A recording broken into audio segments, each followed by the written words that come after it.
Emma needs the money more than you do, my mother said, her voice sharp with disappointment. She's going through a difficult time. I stared at my bank account on my phone screen, watching my savings dwindle yet again. At 29, I had given my sister over $50,000 in emergency loans that were never repaid. Mom, I can't keep doing this, I said, trying to keep my voice steady. I've helped her with rent, car payments, credit card debt. She needs to learn to stand on her own. How dare you? My mother snapped. Your sister is pursuing her dreams.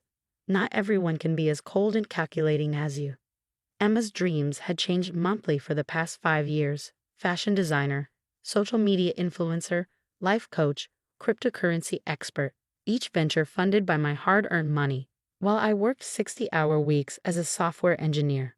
My father's heavy footsteps echoed down the hallway. What's this about you refusing to help your sister? He demanded, entering the kitchen. She called us crying. Her rent is due tomorrow. Maybe she should get a job, I suggested quietly. Any job. The silence that followed was deafening. My parents exchanged that look I'd grown familiar with, the one that said I was being difficult, unreasonable, selfish. A job. My mother repeated, as if I'd suggested something obscene. Your sister is special. She's not meant for ordinary work like you. There it was. The comparison that had haunted my entire life. Emma was special, creative, meant for greater things. I was practical, boring, meant to support her dreams. I'm done, I said, standing up from the kitchen table. I'm not giving her any more money. Sit down, my father ordered. We're not finished discussing this. Yes, we are. I've given her enough to buy a house. Instead, she spent it all on designer clothes, fancy restaurants, and failed business ventures. I'm not doing it anymore. My mother's face crumpled. How can you be so heartless? She's your sister. And I'm your daughter, I replied. But you've never worried about my dreams, have you? My father slammed his hand on the table. That's enough. If you won't help your sister, then you're no longer our daughter. Get out. The words hung in the air, heavy with finality. I looked at their faces, seeing no love, no understanding, just disappointment and anger.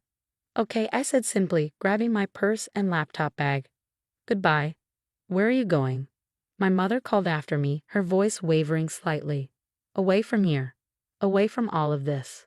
As I walked to my car, my phone buzzed. Emma was calling, probably to guilt-trip me about the rent money. I declined the call and turned off my phone. That night, I booked a one-way ticket to Seattle, where my company had an office. I had enough savings left to start over, savings I protected from Emma's latest emergency. The next morning, I packed 2 suitcases with essentials and drove to the airport. My phone showed dozens of missed calls and messages, all variations of the same theme. I was selfish, heartless, a terrible sister and daughter. The last message was from my mother. If you get on that plane, don't ever come back. You're dead to us. As I boarded my flight, I felt surprisingly light. Years of guilt, manipulation, and financial drain lifted from my shoulders. I had no idea what awaited me in Seattle. But for the first time in years, I was free to find out. My future was finally my home. 3 years passed in Seattle like a dream. Without the constant drain of supporting Emma, I was able to focus on my own growth. I invested in a tech startup, working nights and weekends alongside my regular job. The freedom to use my money for my own future felt almost surreal. The startup, a security software company I co-founded, caught the attention of major investors. We grew rapidly, and suddenly I wasn't just a software engineer. I was a successful entrepreneur. Forbes featured our company in their 30 under 35 list, with my photo and story prominently displayed. That's when the calls started. The first voicemail came from Emma. Hey sis, her voice dripped with fake cheerfulness. I saw the article about your company. So proud of you. Listen, I have this amazing business idea, and since you're doing so well now... Delete. Then came my mother's message. Sweetie, we miss you so much. Why haven't you called? Your father and I were just talking about how successful you've become. Emma showed us the article. We always knew you had potential. Delete. My father's voice was next, gruff and awkward. Your mother's been crying since we saw the magazine. You could have told us about your company. We're still your family. Delete. 12 more voicemails followed in quick succession. Aunts, uncles, cousins. Relatives who had sided with my parents 3 years ago, who had called me selfish and heartless for not supporting Emma. Now they all wanted to reconnect, to congratulate me, to share in my success. I sat in my modern Seattle apartment overlooking the city lights, listening to message after message. Each one made me feel more certain about my decision to leave. "Did you see all the calls?" my best friend Kate asked over dinner that evening. She'd moved to Seattle 6 months after I did, the only person from home who had supported my decision. 15 voicemails, I confirmed, sipping my wine. All because of the Forbes article. And? Kate raised an eyebrow. "Are you going to respond?" I thought about the last 3 years, the peace I'd found, the success I'd built, the life I created without their constant demands and guilt trips. Emma started posting about me on social media, I said instead of answering, calling me her brilliant big sister and tagging me in throwback photos. "She's telling everyone how close we are." Kate snorted. "The same sister who hasn't paid back a dime of what she owes you. Who called you a selfish witch when you stopped funding her lifestyle. The very same." My phone buzzed again. Another voicemail, this time from my mother's best friend. "Dear, your mother is devastated that you shut them out. They've changed, they understand now. Emma's really grown up too. She has a new business idea." I turned off my phone. "They haven't changed," I said to Kate. "They just want access to my success. If I hadn't made it, if the company had failed, they wouldn't be calling." "So what are you going to do?" I thought about the new investment opportunity I've been exploring, a chance to expand our company internationally. I thought about the freedom I found in building something of my own, without my family's constant interference. "Nothing," I replied. "I'm going to continue living my life. They had their chance to be part of it. They chose Emma." Kate raised her glass. "To choosing yourself." As we clinked glasses, my mind wandered to the day I left, to my mother's final message. "You're dead to us." They had made their choice then, just as I had made mine. Success hadn't changed who they were, it had only changed what they wanted from me.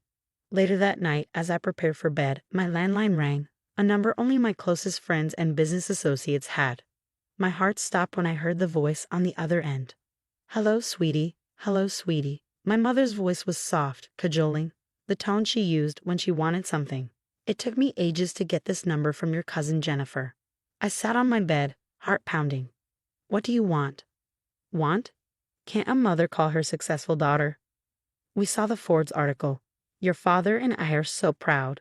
"Stop," I interrupted. "You weren't proud 3 years ago when you told me I was dead to you. What's changed?" "Oh right, my bank account." There was a pause, then a sigh. "Emma needs your help." Of course. It always came back to Emma. "She has this brilliant business plan," my mother continued, "a social media consulting agency. She just needs startup capital. Since you understand business now." I laughed, cutting her off. "Understand business? Mom, I didn't just understand it 3 years ago when I refused to keep funding Emma's schemes. I understood it then too. The difference is now you can't ignore my success." "That's not fair. We're family." "Family?" My voice rose. "Family doesn't disown their daughter for refusing to be an ATM. Family doesn't call their child heartless for setting boundaries. Family doesn't." "Your sister is in trouble." My mother's voice cracked. "She took out some loans, bad loans. She needs $75,000 by next month or—" I closed my eyes, remembering all the emergencies that had drained my savings before. "No." "But—" "Let me guess," I said, my voice steady. "She got involved in something sketchy, promised returns that were too good to be true, and now she's in over her head." Again, the silence confirmed my suspicion. "You know what I did when I needed startup capital?" I continued. "I worked 60-hour weeks. I saved. I pitched to investors. I built something real." "Emma's different." "Yes, she is, because you and Dad made her different. You taught her that she never had to work for anything, that someone would always bail her out. That's not love, Mom. That's enabling." I heard muffled voices on the other end, then my father came on the line. "Now listen here, young lady." "No, you listen," I said, surprising myself with my calmness. "I'm not giving Emma money. Not now, not ever. She's 32 years old. It's time she grew up. And it's time you both stopped expecting me to fix her problems." "We're coming to Seattle," he announced. "We'll discuss this in person." "No, You're not, I replied. You don't have my address, and you won't get it. I have a restraining order ready to file if you try to force contact. I heard my mother's gasp in the background. You wouldn't dare, my father growled. Try me. I protect my peace now, and that includes keeping toxic family members away. After I hung up, I sat in the quiet of my bedroom, looking at the Seattle skyline. My phone buzzed with a text from Emma. You selfish bitch. You have all this money now and you won't help your own sister? I blocked her number. The next morning, I walked into my office, nodding to my team as I passed. On my desk sat the international expansion proposals I'd been reviewing. Real business, real growth, real success. Not the get-rich-quick schemes Emma chased. Kate stopped by during lunch. How are you holding up? I showed her the blocked numbers on my phone, the emails marked as spam, the social media accounts I'd muted. I'm protecting my peace, I said simply. She smiled. You know what? The old you would have caved. You would have sent the money just to stop the guilt trips. The old me didn't know her worth, I replied. The old me thought family meant sacrificing yourself to enable others' bad behavior. And the new you? I looked around my office, at the company I built, the life I created. The new me knows that sometimes the best family is the one you choose. The new me understands that love doesn't come with a price tag. That evening, I deleted the remaining voicemails without listening to them. My real family, the friends who supported me, the team that worked beside me, the people who celebrated my success without trying to profit from it, they were all I needed. I was no longer the ATM, the enabler, the reliable daughter they could guilt into submission. I was just me, and finally, that was enough.